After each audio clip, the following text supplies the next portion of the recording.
Gaining access to higher education has been an issue that has faced American society since the founding of our country.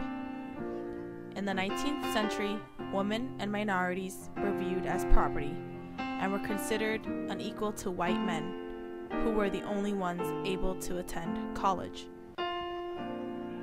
The history of coeducation ignited to the forefront with the American Civil War, with the abolitionist and women's rights movement. During the American Civil War, between 1861 to 1865, women played an important role in the abolitionist movement, Confederate and Union armies.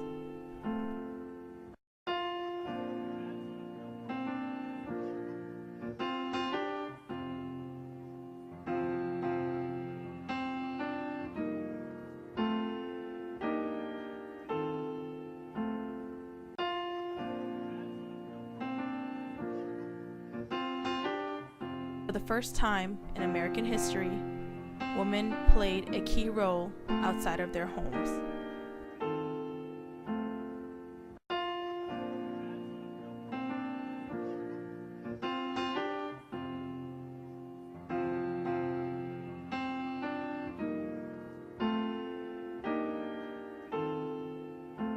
By organizing groups, creating fundraisers, and nursing wounded soldiers.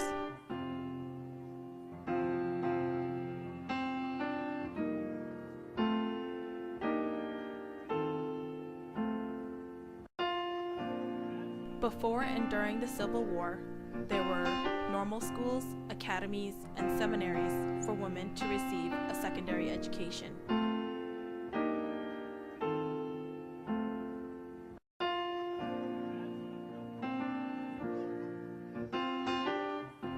During early women's rights movement, they questioned why they had no right to vote, own property, or study in science and medicine as their male counterparts. Elizabeth Cady Stanton,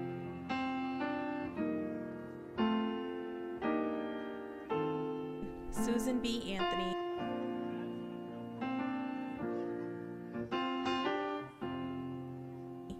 Lucy Stone, and Lucretia Mott, to name a few, advocated for equal rights and education as men.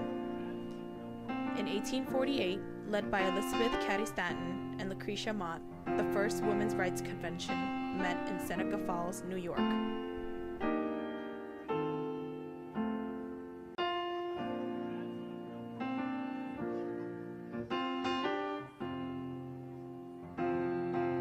As stated in The Solitude of Self, 1892, in discussing the sphere of men, we do not decide his rights as an individual, as a citizen, as a man, by his duties as a father, a husband, a brother, or a son, relations he may never fill.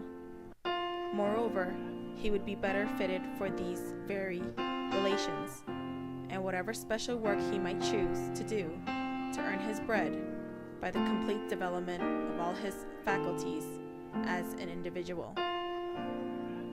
Just so with women, the education that will fit her to discharge the duties in the largest sphere of human usefulness will best fit her for whatever special work she may be compelled to do.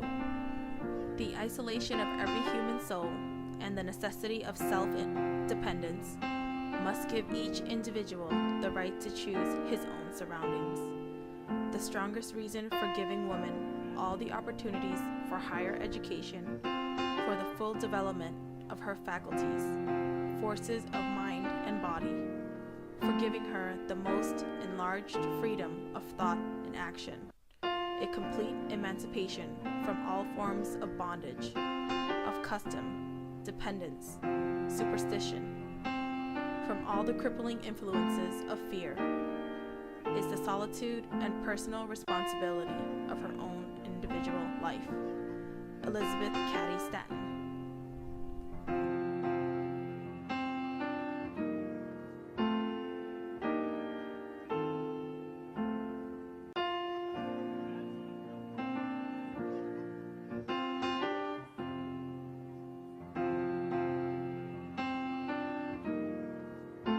women were also supporters of abolitionist groups and often traveled across the country advocating for women's and abolition movement.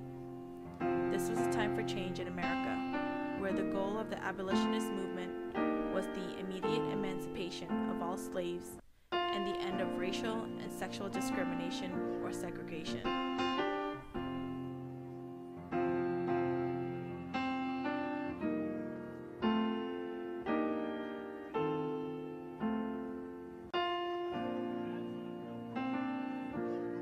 Oberlin College was chartered in 1833 by an abolitionist group and is considered to be the first college to admit both women and African American students.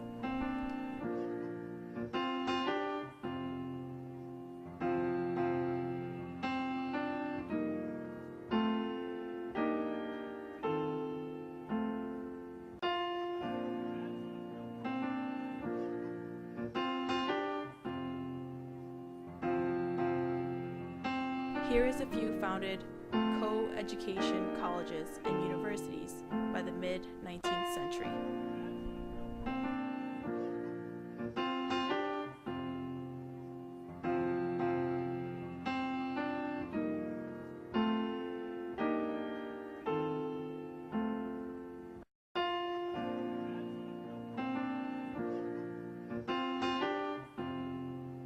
Willamette University,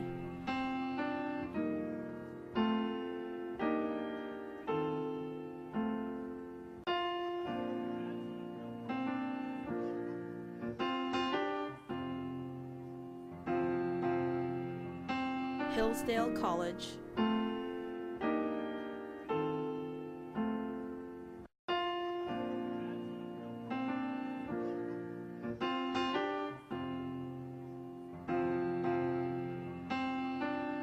Baylor University,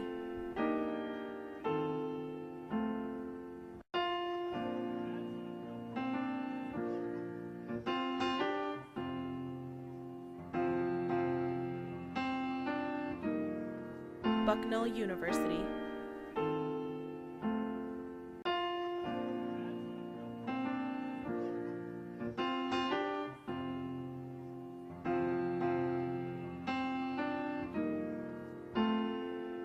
University of Iowa,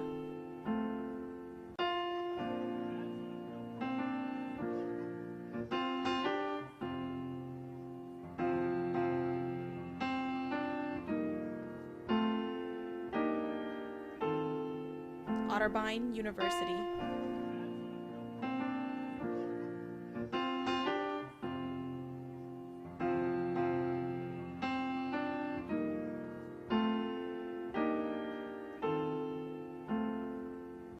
Lawrence University,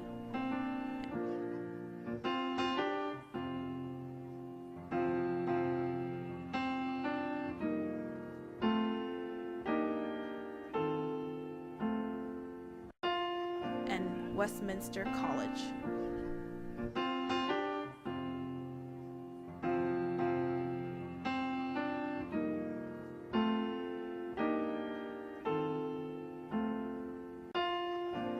I'd like to explain some parts of co-education in the United States in the present day.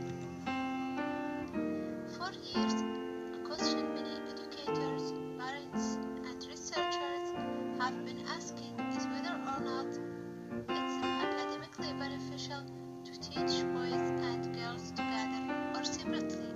Some argue that co-education allows males and females of all ages to become more prepared for real-world situations, whereas a student that's only familiar with a single-sex setting could be nervous or uneasy.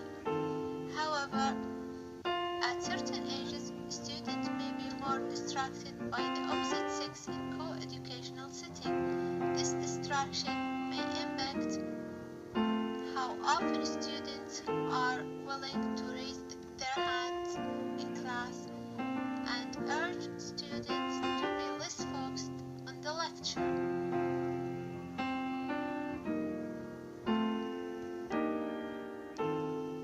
According to supporters of co-education, social issues that may impact adolescent development. They argue that the absence of the other gender creates an unrealistic environment not duplicated in the real world. In classes that are separated by gender, male and female students work and learn at the same level. The stereotypical mentality of the teacher is removed, and girls are likely have more confidence in classroom than they would in a co-education class.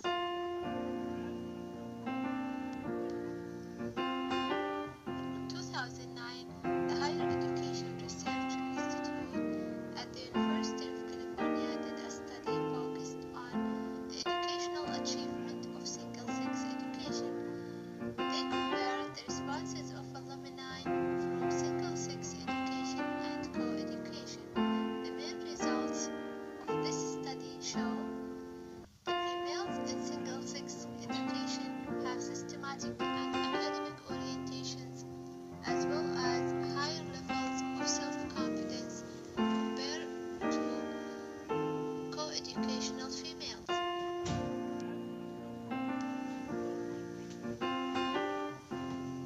Student study habits in single-sex education are much better than those students of mixed education. For example, 2/3 of single-sex education students spend 10 hours or more per week in study, but students in co-education spend less than 5 hours to study per week.